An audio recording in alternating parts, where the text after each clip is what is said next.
Sagan.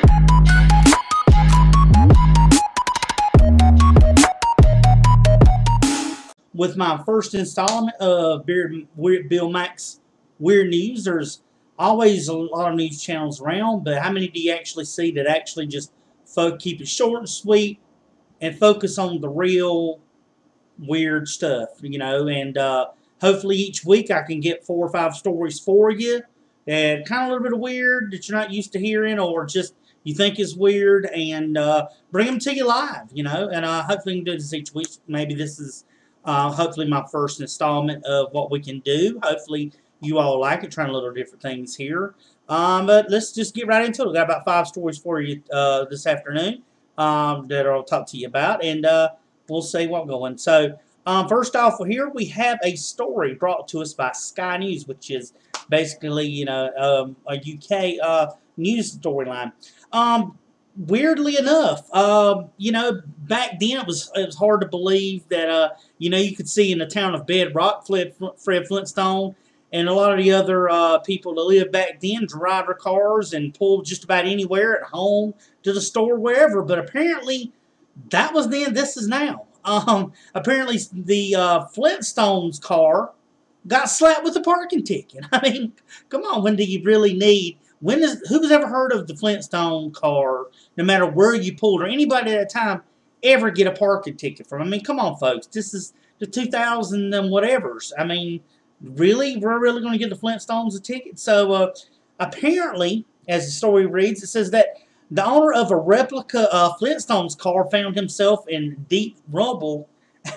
Get it, rubble, Barney Rubble, after getting a parking ticket in Florida City. So, it says that the Stone Age vehicle that was made popular in the classic cartoon series and the spin-off films was pictured illegally parked in Key West with a red warning sticker across the front of the wheel.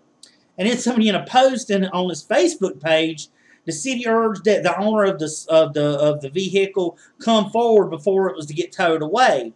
And on it, it wrote on the sticker, it said, "This Flintstone car is in front of so-and-so street. It is illegally parked in the public right-of-way.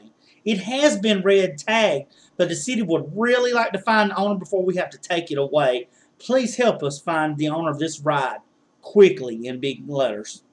And then it said, what's the funny part? Some helpful Bedrock enthusiast suggested to the city officials look up Fred Flintstone, who owned the car in the cartoon, or his neighbor, Barney Rubble, or as they could be behind the parking errors. So, hey, here's your simple solution.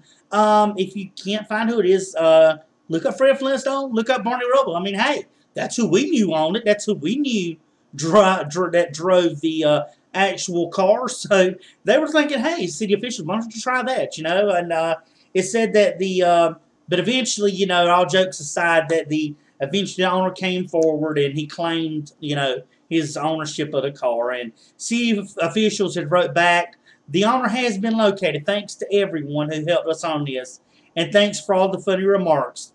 This island is awesome." So, kind of a funny situation, to knowing that the actual Bedrock car, Freddie Flintstone's car, actually got a parking ticket and actually was parked illegally. I mean, what day is it in this day and time when you can actually find someone who parks their own car illegally? I mean, what can cartoon characters get around with these days? What in this world can they get by with when they get slapped with illegal parking tickets? So, thank goodness, you know, I mean, what happens to the DeLorean? Does somebody give the DeLorean a parking ticket for breaking the sound barriers? Or are they going too fast? I mean, come on, this is fictional stuff, folks. But, in all fairness, though, I'm glad that they did find it. It's just, I think it's a funny story to hear about. Next story comes from the Huffington Post, and this is something relating to today. You know, this is a weird story. With all the Pokemon Go craze that everybody's going on about, this actually takes a turn to finding to catching someone in the act of a possible crime. We read here, according to them, that a pair of Pokemon Go players in Connecticut say that the game led them to a church prayer garden where they found, get this, a naked woman vandalizing a statue of the Virgin Mary, the Connecticut Post reports.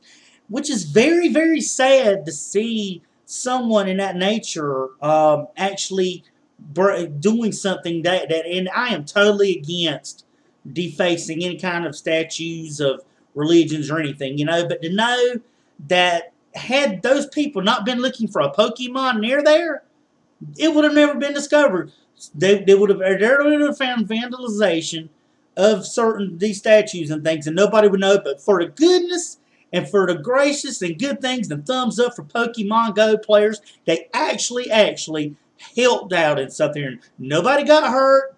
Nobody got killed as a result of Pokemon. They actually helped to prevent a crime from going even further and actually catching them. But they said Sister Maureen Fleming told the newspaper that the woman also had flipped over benches, threw garbage into the baptismal pool, and tampered with the lights in the July 13th incident at a St. Luke's church in the town it was in. So police didn't immediately charge the woman with a crime because they think she may have a mental illness.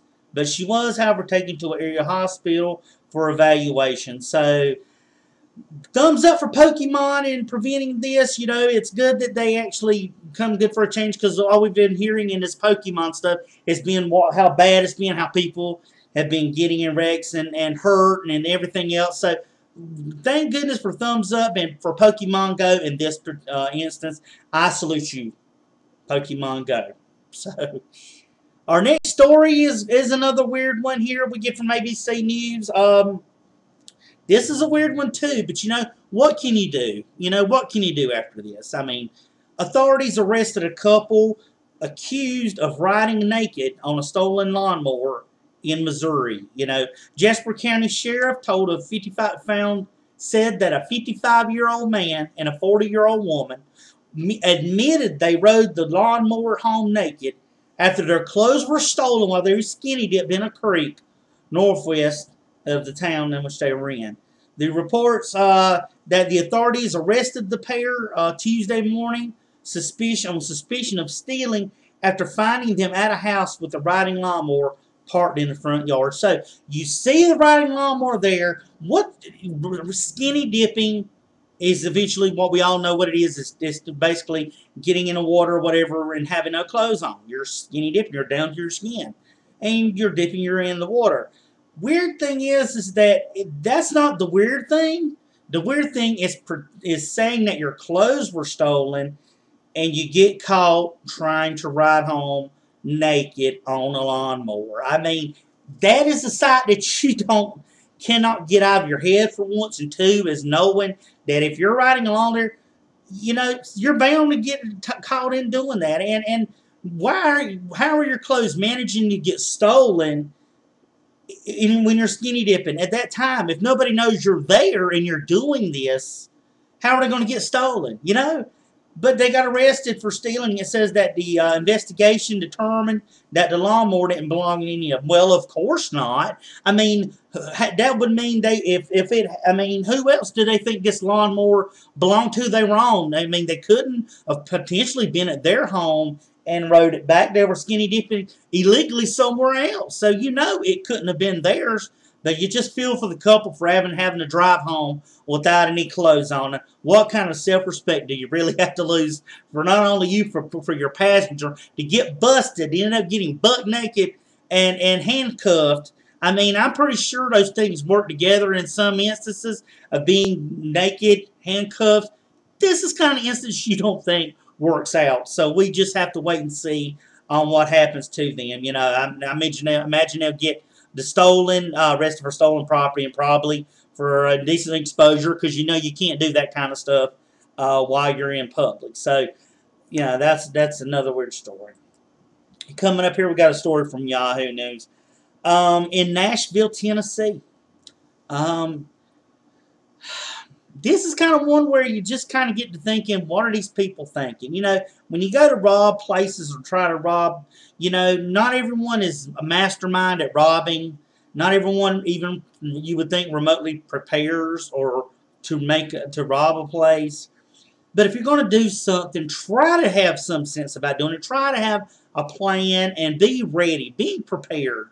is what? And by not being prepared, you can have results like this weird thing that happened in Tennessee. In Tennessee, police in Tennessee are looking for a man who they say robbed a Nashville gas station while covering his face with toilet paper. Of all things, not pantyhose, not anything to cover, not a bag, toilet paper. Okay, and he doesn't even go into the place with it on his head. Get this. The news reports that the man entered a twice daily gas station just before 2 a.m. Wednesday. He went into the bathroom, grabbed toilet paper, and used it to cover his face as he pulled out a gun and demanded money from the clerk. At this time, there were no other customers in the gas station at the time of the robbery. Police are reviewing the tapes, and they're hoping to get a frame of the man's face before he covered it with the paper. So he actually comes in, passes through the cameras, by the cameras in the store, goes to the bathroom, and I imagine he takes toilet paper, wraps all around his face, and can you imagine that? Actually going into a station to rob it, and you don't have anything on. The people see you. You imagine you're going to be videotaped while doing it, going to the bathroom, literally wrapping it around your head and having to poke 2 eyeballs there for you to see out of it, a mouth to talk out of, and robbing a store. I mean, come on, how low is that? How sad is it really that if you're going to do something like that, you don't be more prepared than walking in without it and then putting toilet paper on your face? I mean, let's hope it was a 2-ply, not the 1-ply, so it would make a better protection of his head. But I mean, this just gets weird, folks. People, you wonder, what are they thinking up here when they do that, you know? But it's just something weird altogether, though. But, you know, I imagine they'll catch the man. They'll get the frames, and they'll get it down where they can see his face. But just to see how dumb it has to be to end up robbing a place with toilet paper covering your face up. I mean, you got to get better ideas than that. Come on, folks. You got to think a little bit more when you're going to do that. And I think, folks, that just about does it. I know it wasn't a very long edition. I try to keep it short for you folks. But, you know, there's just a lot of weird people in this world. And, you know, weird things happen. You know, and when weird things like that happen, you have to be prepared. And you have to just be able to sit back and to laugh at some people. Because some people don't use their minds. But who knows? I mean, that's just the way life goes. You have smart people, you have weird people. You have news, you have weird news. And here I am I'll try to bring it to you each week, just a few weird stories to talk about. So I hope you all enjoyed this. If you do, subscribe to me, and I'll try to put out more weird news for you. But until next time, this is Bill Mack, Bill Mack's Weird News.